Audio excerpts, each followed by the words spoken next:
سەرۆک ترامپ هێزن فێدراڵی دهێنێتە چەند باژاران ji بۆ vegerandina aramiyê. برێتانیا هاکرên dezgeha zanyariyên Rûsya tawanbar dike bi êrişa li ser saziyên durustkirina vaksîna korona. û ji encamê kiryarên Tirkiya xelkê herêma Heseka Sûrî bêav dimîne.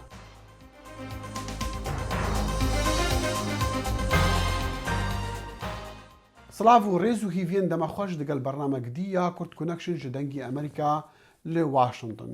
Şaredarê bajarê Portlandiyê wîlayeta Oregon bergaza rondigan keft ji aliyê hêzên federaliyên Amerîkî ve dema ku ew rastiya bû li pêş dadgeheka bajarî ji bo nerazîbûnê li ser hinartina hêzên federalî ji bo bajarê wî ji aliyê serokê Amerîkî ve bi mebesta vegerandina aramiyê.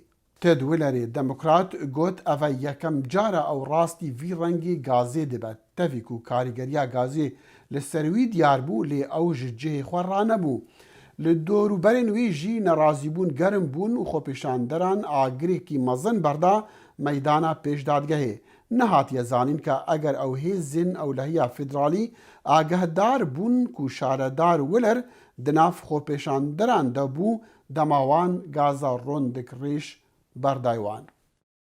Hêjayî gotinê ku Serok Donald Trump bernama hinartina hêzên federaliyên ewlehiyê ji bo Chicago berfireh kiriye û dibêje hinartina wan hêzan ji bo Chicago û çend bajarên dî ku şaredarên wan demokratin bi mebesta vegerandina kontrola ji dest daya û vegerandina yasa û desalatê ye. خۆپیشاندانەکانی ژیانی ڕەشپێستەکان بەهای هەیە بەهۆی مردنی جۆرج فلۆیدەوە لەژێر دەستی پۆلیسدا لە سەرتاسەری ئەمریکا بەردەوام بوو. زۆربیان ئاشتی خوازانە بوون، هەندێکیان تێکدەرانە و ڕاوڕوتیشی تێکەوت. سەرۆک داناڵد ترامپ بە ناوی کردەوەیەکی ئەفسانەییەوە دەستی داوەتە ناردنی هێزی حکومەتی فیدرال. دەبێت ئەو خوێن ڕشتنە بوەستێنین. من بڕیارم داوە بە ناردنی هێزی حکومەتی فیدرال بۆ نێو کۆمەڵگە ئەمریکیەکان ئەوانەی توندوتیژیان تێ دەکەوێتەوە. ترامپ بەسەدان کەسی لە هێزی حکومەتی فیدرال نردووە بۆ شیکاگۆ و ئەلبوکۆرکی و شارانی تریش وەک ئەو دەڵێت بۆ وەستاندنی تاوان لە کاتێکدا بەرپرسانی ئەو ویلایەتانە لە ڕابردوودا داوای لە حکومەتی فیدرالی کردووە دەستی هەبێت لە هێورکردنەوەی پشێویەکاندا. ئەم هەفتەیە سەرۆکی شارەوانی 15 شار بە شیکاگۆشەوە سەرکۆنەی ئەو هەوڵەیان کرد بڵاوکردنەوەی هێزی تاگلایەنانە لەلایەن ئیدارەی ترامپەوە. هێزی نەناسراو بۆ ئۆتۆمبیل دەگەڕێن و لەسەر شەقامەکان خەڵک دەبەن و مافی دەستوریان پێشێل دەکەن. ئەوە دیموکراسیەت نییە. ڕێگە نادەین لە شیکاگۆ وەها بکەن. پێشتر هێزی حکومەتی فیدرالیان نردبوو بۆ شارەکانی پۆرتلاند و سیاتل، بەڵام نەیانتوانی وەڕەوشەکان ئارام بکەنەوە. ڕەنگە دەستگیرکردنی هەندێک کەس لەلایەن ئەو هێزانەوە هەندێک ئارامی بێننەکایەوە، بەڵام ئاسایش و ئارامی درێژخایان مسۆگەر ناکەن. هەوڵی ناردنی ئەو هێزانە لەلایەن ترامپەوە لە دادگا بووەتە سکاڵا لەلایەن ئەو شارانەوە، بەڵام ئەگەر ترامپ بیشی دۆڕێنێت بۆی هەیە سوودێکی سیاسی لە مەسەلێدا بەدەستهێنا بێت. هەڵمەتی هەڵبژاردنەکانی ترامپ وا دەڵێن ئەجێندای ئاژاوەگێری چەپەتونڕەوەکان شارەکانی داگیر کردووە، خەرجی پۆلیسیان کەم کردوێتەوە، فشاری زۆریشان لە زۆر شاری تر کردووە شوێنیان بکەون، خۆ بایدنیش لەگەڵیاندایە. جۆ بایدن وتوێتی لە دژی کەمکردنەوەی بودجەی پۆلیسم، بەڵام پێی باشترە مەرج دابنرێت بۆ یارمەتیەکانی حکومەتی فیدرال بەکارتی پۆلیس. هەڵمەتی هەڵبژاردنەکانی ترامپ ئەوە دەخاتە ڕوو وڵاتەکە لە حاڵەتی پشێویدا و پێویستی بە پاڵێوراوی یاسا و ڕێسا هەیە کە لە مانگی 11دا هەڵبژاردن بباتەوە. زۆر جارە ئەو کەسانەی کە دەچنە کێبڕکەی پۆستە باڵاکانەوە پەنا دەبەنە بەر وروژاندنی ململانەی ئەتنی پێشوویەکانیان. لەو ڕۆوە هەڵمەتەکانی ترامپ ڕوونە نیشاندانی گرتە ڤیددیوەکانی خۆپشاندانەکانی پۆرتلاند. سەرڕای وتارەکەی ترامپ دەربارەی زیادبوونی تاوانی توندوتیژیەکان لە سەرتاسەری ئەمریکادا، بەڵام داتا و زانیاریەکانی FBI دەریەخات لە زۆربەی شارە گەورەکاندا ڕێژەی تاوان کەمترە لە چاو چەندین دەیەی ساڵانی ڕابردوو. و راپۆرتەکە نەڤەندا نیشتیمانیە زانیاریین کۆمپیوتەران یا برێتانی هاکەرین سەر بە دەستگەها زانیاریین رووسی خەتابار دەکەن بێریشان لەسەر وان سازی و دەستگەهان کو مژووری پەیداکردن و دروستکردنا ڤاکسینە ڤایرۆسا کۆرۆنەنە. ئەف راپۆرت گرژیین دیپلۆماتیک پەیدا دەکە لێ دیسان پەنجەرەیەکێ لەسەر ژیانە دەرمان و دەرمانخانان ژی ڤەتکە. سەنتەری نیشتمانی بۆ ئاسایشی ئەلکترۆنی لە بریتانیا ڕایگەیان کە هاکەرە رووسیەکان هەوڵی هاکردنی ڕێکخراوەکانی بریتانیا و ئەمریکا و کانەدایان داوە کە لەسەر دۆزینەوەی ڤاکسینی کۆڤید-19 کار دەکەن. ئەم سەنتەرە دەڵێت کە گروپێکی هاکەر بە ناوی APT29 کە بە ناوەکانی ورچی حەسێنەرەوە و میر ناسراون بە مەبەستی دزینی زانیاریەکان لەبارەی دروستکردنی ڤاکسێنەکەوە هێرشیان کردووەتە سەر ئەم ڕێکخراوانە. شارەزایان هەروەها دەڵێن کە ئەم گروپە پەیوەندیان بە حکوومەتی رووسیاوە هەیە. This group in particular has been known for doing covert. ئەم گروپە بە تایبەت بەهۆی سیخوڕیانیهێنی و شارەوەکانیانەوە بەناوبانگن. ئەو شوێنانەی زیاتر دەکرێنە ئامانجی ئەم هێرشانە بریتین لە وەزارەتی دەرەوە کۆشکی سپی و هەروەها کۆنگرەی نیشتیمانی دیموکرات. ئەم گروپە لێزانترین گروپین بۆ کاری سیخوڕی و هاکردن. رووسیا تۆمەتەکان ڕەت دەکاتەوە و دیمیتری پەسکۆڤ وەتەبێژی سەرۆکی رووسیا دەڵێت کە ئێمە ئەم ئیدعانە ڕەت دەکەینەوە و نازانین چی لایەنێک هەوڵی هاکردنی دامەزراوەکانی بریتانیای داوە. ئەو دەشڵێت ئەمە هیچ پەیوەندیەکی بە رووسیاوە نییە. بەڵام شارەزایانی ئەمنی پێیان وایە ئەم هەوڵانەی هاکردن کە لە ژێر چاودێری سەرۆکی رووسیەدایە ئەوە نیشان دەدات کە رووسیا هیچ کارێکی لە بواری زانستیدا نەکردووە بۆ دۆزینەوەی ڤاکسینی کۆرۆنا. Russian science is behind not just the US and UK and Europe. رووسیا لە ڕووی زانستیەوە نەوەک تەنیا لە دواوەی ئەمریکا و بەریتانیا و ئەوروپاوەیە، بەڵکو لە دواوەی چین و هیندستانیشەوەیە. ئەو لە جیاتی بەهادان بە زانکۆ و قوتابخانەکان بە مەبەستی گەشەی زانستی وڵاتەکەی زۆربەی سامانی وڵاتەکەی تەرخان کردووە بۆ پەرەدان بە دەسەڵاتی خۆی و بەرهەمهێنانی نەوت و گازی زۆرتر. برایان ویتمۆر بەڕێوبەری پرۆگرامەکانی رووسیا لە سەنتەری لێکۆڵینەوەی سیاسەتەکانی ئوروپا دەڵێت کە هەوڵی ئەم هاکەرانە نزیکن لە سیاسەتەکانی دەرەوەی مۆسکۆ. رووسیا هەموو شتێک دەکات لە ئابروچوونەکانی دۆپینگکردنەوە بگرێت تاک و پێشلکاریەکانی سەروەری ئۆکرانیا و بەکارهێنانی چەکی کیمیاوی لە وڵاتی بەریتانیا. لە ڕاستیدا رووسیا کاری لەم شێوەیە لێدەوەشێتەوە و ئێمە پێمان سیر نییە. بە گوێرەی ڕاگەندراوەکەی ئەم سەنتەرەی بریتانیا تاوەکو ئیستا هاکەران دەستیان بە زانیاریەکی بایەخدار نەگەیشتووە و نەیانتوانیوە دەست ببەنە لێکۆڵینەوەکان لەبارەی کۆڤید-19ەوە. چەند ڕۆژن پەیامن دروستکردنا ڤاکسینان ji بۆ نەخۆشییا کۆڤید-19 گەرمن. ئەمریکا نێزیکی 2 میلیارد دۆلاران تەرخانکردنە ji بۆ کڕینە 100 میلیۆن جوان ڤاکسینان. گەلۆ ئەو کەنگی وێ بەردەست بن چەند زوو وێ چەندی کاریگەر بن و چەندی باوری وێ بوان هەبە. هێرو زەنگەنە بەڕێکا سکایپێ ئەف پرسیار ژە دکتۆر کاوان باواری کرینە. دکتۆر کاوان باراوی سەرتا سوپاس دەکەین بۆم دەرفەتە. دکتۆر وەکو دەزانین لەم ڕۆژانەدا وڵاتە یەکگرتووەکانی ئەمریکا گرێبەستێکی لەگەڵ کۆمپانیای دەرمانسازی فایزەری ئەمریکا و هەروەها بایۆنتێکی ئەڵمانیا مۆر کرد بۆ ئەوەی کە با بڵین 100 بەشی ڤاکسینی کۆڤید-19 یاخود کۆڤید-19 بگا بە وڵاتە یەکگرتووەکانی ئەمریکا. جا دەمەوێت بزانم ئەم ڤاکسینە کەی ئامادە دەبێت؟ تۆ پێت وایە بەر لەوەی کە باسی ئەکەن شەپۆلی داهاتووی با بڵین ڤایرۆسەکە کە دەڵێن لە پاییزا دەست پێەکە، تۆ پێت وایە ڤاکسینەکە بتوانرێت تا ئەو کاتە ئامادە بێت بۆ خەڵکی ئەمریکا؟ زۆر سپاس فێڕۆخان بۆ چاپێکۆتن بۆم دەرفەتە. ئەوەی تا ئێستا زانراوە کە ڤاکسینشنەکان بڵێن ئەم لوقەحەتانان دەستی پێ کردووە لە مانگی چوارەوە دەست پێکەوە بازیشان لە مانگانەیە نزیکی 160 لە لوقەحات دروست کراوە کە زۆربەیان تا ئێستا نەزانراوە کە استفادە هەبێ مەجموعی هەڵبژێرا لەو مەجموعانە وا دەنگەیە کە لە نهایەتی ئەم ساڵە بێ، بەڵام بە زۆربەی دەنگەکان لەوانەیە بکەوتە مانگی یەشی ساڵی داهاتووە. اینجا ئەم ڤاکسینش کە دائەنرێت ڕواناکەم بتوانێت فرێ ئەو بکەوێت کە منعی ئەو خەڵکانە بکە لەوەی کە بیان پارێز لە کۆرۆنا ڤایرس و حاضر بێت لە کاتی خۆیان لەبەرەوە تۆزێ کاتی ئەوێ احتیمال بکرێتە مانگ 1 و 2 ساڵی تازەوە.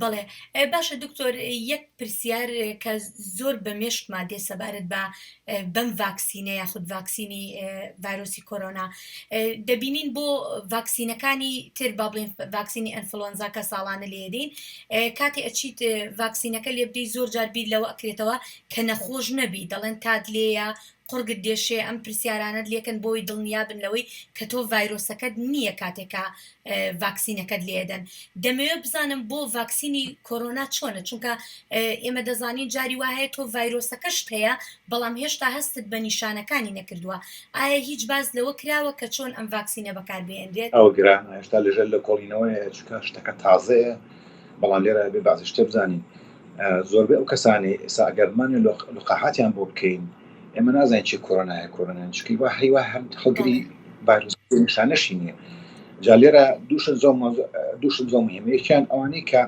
نازانین چەند کەس تا ئێستا مەناعی هەیە ئەستا تووشی بۆ چابەتەوە بەبێ هەستی پێ بکە مەناعی هەیە ئەمە کاتە تۆ لەم کاتە ڤاکسینێشنەکەی بێت یان لقاحەتەکەی بێتێ ئایا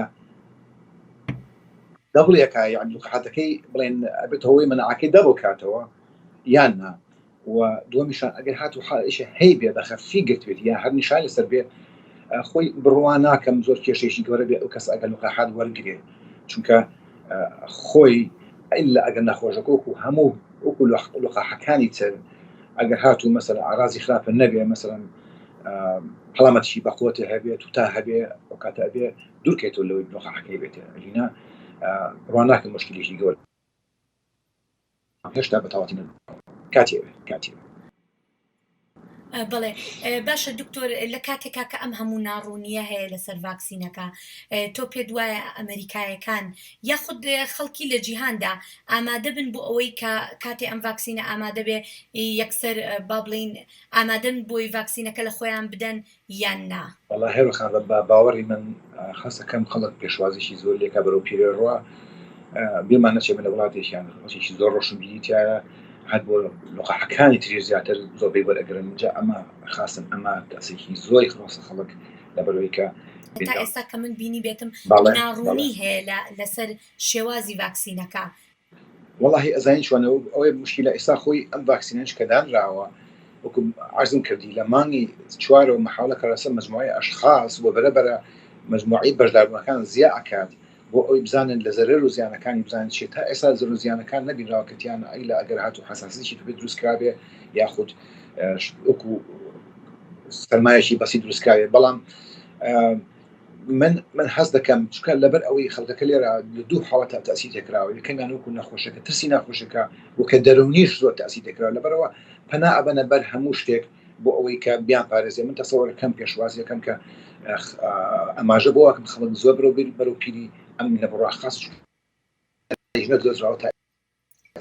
بەڵێ دۆرە کاوان باراوی زۆر سپاس دەکەین بۆم دەرفەتە لەگەڵماندا بووی زۆر سپاس بۆیش زۆر مەمنون پشتی گوتنا بە هەزاران کەمپانیان ji ئەنجامی بەڵاوەبوونا ڤایرۆسا کۆرۆنا gelek kes hizir dikin ku ev delîveyek kêrhatiye ji bo ew kampanî daxwaza zerara wan ketî bikin ji kampaniyên bîmeyan lê gelek jî dibêjin ev nekarekî ipsanahî ye çunku guhartinên mezin wan kirine bi ser sistemê xwe piştî derketina ڤایرۆsa SARS li 2002.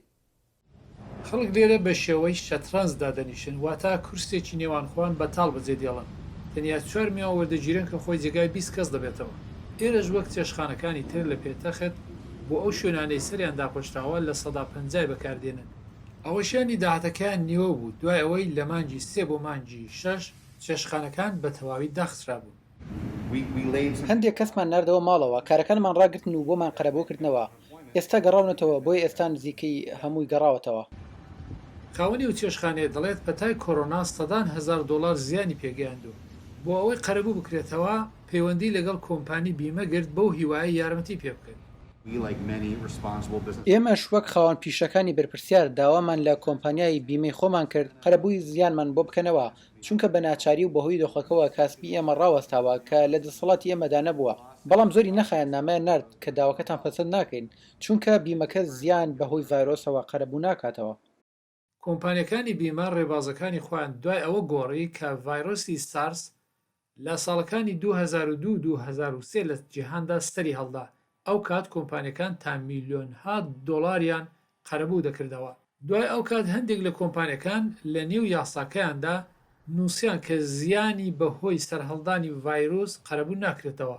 لە لای شیکە و کارناسان دەڵێن هەمووی بەسراوەتەوە بەوای یاساکە چۆن شی دەکرێتەوە.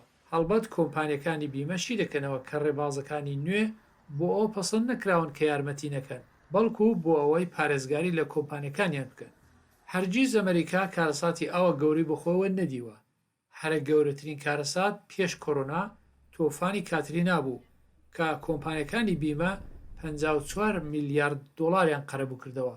پەتای کۆڤید-19 بە جۆرەی ئەنجومەنی بیمەی سەرانسەری ماڵ و دارایی ئەمریکا وای کردو مانگانە دەوری 250 بۆ 430 میلیارد دۆلار زیانیان پێ بگات. ئەوەش نیوەی ئەو پارەیە کە کۆمپانیەکان هەیەە بۆ ئەوەی قەرەبووی داهاتویان بکەنەوە. ئەگەر لە بیمەکەدا بەڕوونی ئاماژە بە پەتا بکرێت داواکارانی قەرەبووکردنەوە ئەوەندە زۆر دەبن کە کۆمپانیەکان لە توانیاندا نابێت ئەو پارەیە دابین بکەن. کۆمپانیەکانی بیمە دەڵێن لە پێشاتێکی وەکی ئەمڕۆدا حکوومەت دەبێت پشتیوانی خاوەن پێشەکانی بچووک بێت. بە پێچەوانە خاوەن پێشانی بچووک بە جددی داوا لە حکوومەت دەکەن کە ڕێبازەکان وا بگۆڕدرێت کۆمپانیەکانی بیمە ناچار بکات کە لە کاتەکانی وەک ئێستادا کە پەتا سەری هەڵداوە قەرەبوویان بۆ بکەنەوە.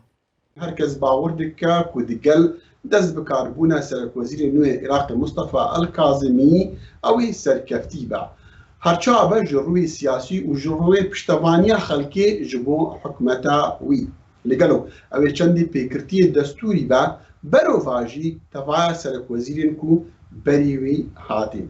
لەگەڵما ji بۆ شنەڕەکردنا vî بابەتی دکتەر ئازاد دۆسکی ڕاوێژکاری یاسایی ji bajarê Silêmaniyê. دکتۆر ئازاد سپاس بۆ دەمێتە کازمی حتا چەندێ دێ پێگیری دستوری عێراقی بە.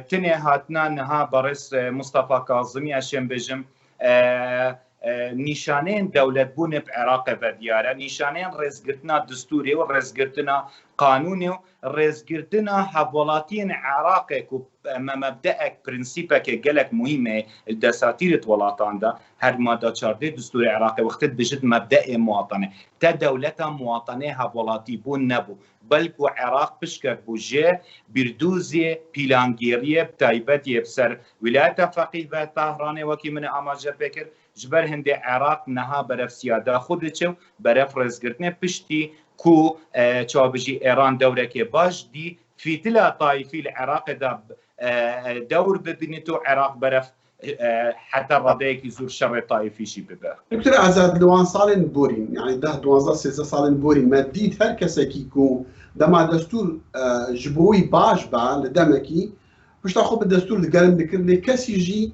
باوەری بە دەستوری عێراقی نەبوو gelek jî hetan ajî dijî destûrê Iraqê me dixwazin wî destûrî careke dî ser jin û binivîsînin. Iraq pêdivî serrastkirdin û gorîna destûrê ne bes yek tişt heye el destûrê Iraqê ew ê berezê te gotî ku emeliya siyasî berî hatina Kazimî gihande şerê taîfî û Iraq beref deryayê gendaliyê bir ew destûr ne ew tu bê tinê madeyekî cêbecê bikey wextê behsê teşkîla hikûmetê dike eger berê xwe bidêye destûrê Iraqê sê fasla da faslê ewlî behsê hiqûq û hurriyatê fertê te kirin ji ber hindê ez gel berezê te me destûr parça parçayî hate cêbecekirin ji ber hindê ev halê Iraqê bû berî serokvezîrên berî Kazimî. Doktor kî dê piştevaniya Kazimî biketin heta ku ew destûra bê cêbecekirin û Iraq bibite dewleta qanûnî dewleta destûrî. Her sê ملدیف ماده 47 دستور عراق اگر آماجه پێ بکەیت من عراق تنێ دەسەڵاتە جێبەجێکردنێنی نە دەسەڵاتە یاسادانانەیە و پەرلەمانە و بداخ بەژی دەسەڵاتە دادوەری قەڤائی لە عراقدا ئەشێم بێژم 2003 وەرە حتى هاتنا کازمی نوعا ما الغیابە چابژی ئەدای واجبێ خودە بە بەلکو پشکە بووە ji şirkista ameliya siyasî her sê desalat berpirsin ku piştevaniya taybet berêz Serokvezîrê Iraqê bike û ji bîr jî neke min vê xalekê giring berê amaje pêk be. El qanûnê me tiştekê hey Iraq eşêm bijim new'en ma çawa el qanûnê de mixtê kesek 18 sal nexlas kir bid em bijnê qasir. Yani negehiştiye temenekê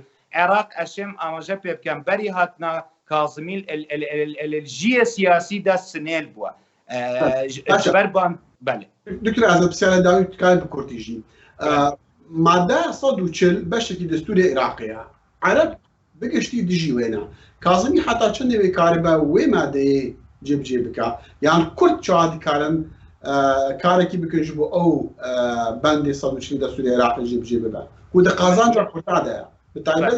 سەر مەسەلا کەرکووکێ. نێنیە سەرکەفتنە مادێ 140 یەک دەڤەرێن کوردستانیان ڤەقەتیای یەک ریزیە نافماڵە کوردیە ئەو کوتلێن سیاسیەن کورد لە بەغدا دەڤەرا کەسک بە تایبەت لە بن قوبەیە پەرلەمانە ئیتیحادی ئەوە کولوێرێ هەستێنەتەوەیی چاوەبژی بەڕابانی ژە مافێن کورد بکەن نەوەکو حزبی و بە دەستخستنا دەستکەفتێن سیاسی بۆ وی حزبێ یاخود بۆ وی حزبێ بەلکو هزرانەتەوەیی و بە بعدێ دستوری هزر ژ دەستخستنا ئەوێ مادێ بکەن یاخود جێبجێکردنەوەی مادێ بکەن و مافێکێ دستوریە صرفێ گرێدایە هەرێما کوردستانی و هاوڵاتیان هەرێما کوردستانی بە ئەو مادە سەر ناخە گەلێک ڕۆنی ئاماژە کرد.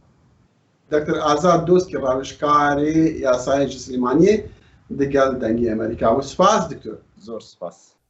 باژارê Hesekê û herêma Cizîrê li Sûriya rastî krîzek mezina bê avê dibin. Rayedarên Rêveberiya Xweser ya Bakurê Rojhilata Sûriya dibêjin leşkerî Tirkiye dest bi ser jêderê mezin û serekeyê ava herêmê de girtiye, karmend jê derxistina û maşînên avê jî rawistandine krîzek mirovanî jî peyda kiriye. Zanyariyên pitir di raporta Zana Umer de ji qamişlo. Li bajarê Hesekê Bakur Rojhilatê Sûriyê krîzeke avê berdewam e. Di encam de niştecihên Hesekê û navçeya wê li rastî krîzeke mirovahî hatine. Nêzîkî milyon û 200,000 mirov bê av mane. Li gorî Rêveberiya Xweser got çekdarên opsiyona Sûriyên bi ser Tirkiye ve destê xwe danîne li ser wesatgeha Elokê ya got avê dide bajarê Hesekê û navçeyê û av li ser bajêr birîne. Li gorî hin jêderan got biriya Rûsyayê hin caran fişar li Tirkiye têkirin û avê berdide. Lê berdana avê dirêj nake û carek hetin dê birîn. Cara dawî got av ji Elok gihiştiye Hesekê beriya du mehan bû. Sedere jahiya her du mehan niştecîhan rexneyên tund li Rêveberiya Xweser dikin û ew bi xwe jî li internetîvan digerin. Li hemû taxên bajêr niştecih dest bi kolandina bîran dikin. Tevî got ava bîran tale û ne saqleme. Niştecihên Hesekê neçarin bikarbînin. Em avê ji bo vexwarinê dikirin û ew jî bi nirxekî biha ye. Her kes nikare bikire. Em niha bîran dikolin, ava wan nayê vexwarin lê ji bo paqijiyê bikar tê. Amûrên kolandina bîran yên bajarê Hesekê têra xwesteka bajêr nake. Loma jî bi dehan amûrên kolandinê ji bajarên din mîna Kûbaniyê berê xwedane Hesekê. Li aliyekî din buhabûna kolandinê jî hiştek û hin taxên xêzan li bajarê Hesekê nikaribin bîran bikolin. Ev du mehin em li vê deverê ne. Em ji Kobanî hatine bajarê Hesekê da ku bîrên avê ji xelkê vê deverê ra bikolin. Ev demeke nêzîkî 100 ta 120 amîrên kolandinê li vê derê kar dikin. Heya niha nêzîkî 6 ta heftê bîrî hatine kolandin. û rexneyên tund li Rêveberiya Xweser dikin. Rêveberiya Xweser jî ji aliyê xwe ve dibêje got li ser du astan aloziyê çareser dikin. Yek gerandina ava ve xwarinê biriya Sehrîcan got ev yek pîlaneke awarte ye û pîlana wanî diduwa. Kolandina sîh bîrên internetîv ji bîrên Elok re guneha dest bi kolana wê kirine.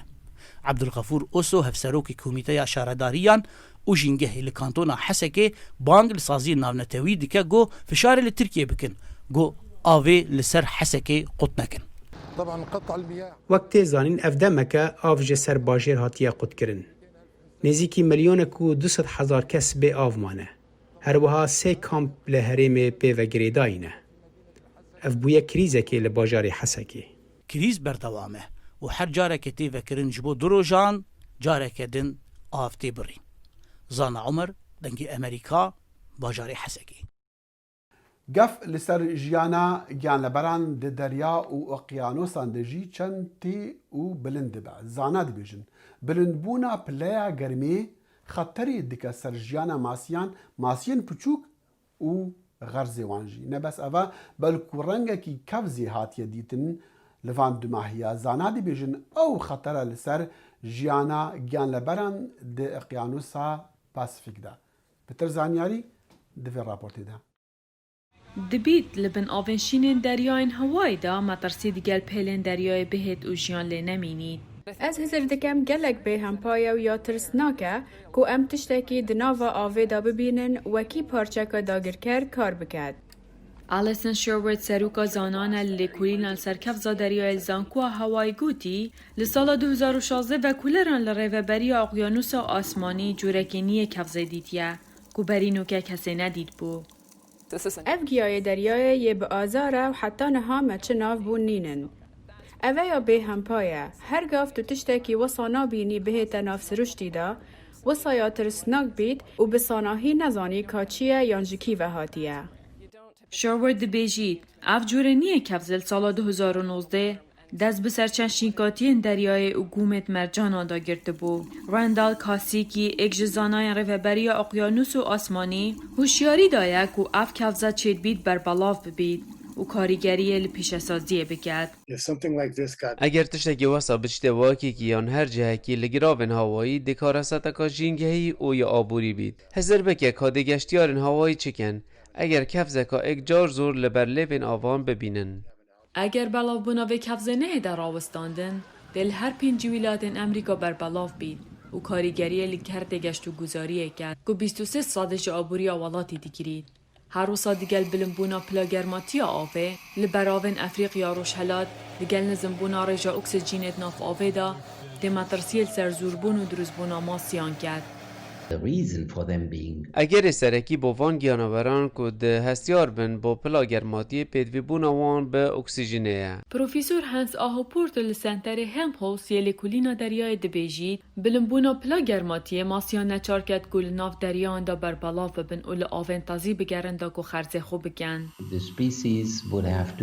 Lewma ev cure masiye dê neçar bin biçin û li hindek cihên dî yên baştir bigerin û pitir xwarin lê hebît. Di nav parçên ku pitir ziyan vêkeftî navça Bolûk li Alaska ye ku mezintirîn cihê masî girtinê ye li Emerîka. Bihêvî û daxwazên dema xweş ev bûn babetên vê carên bernama Kurd Connection heta careke dî digeyîne yek dexîne şemo hêviya şadiyê ji we re dike. Bi dua.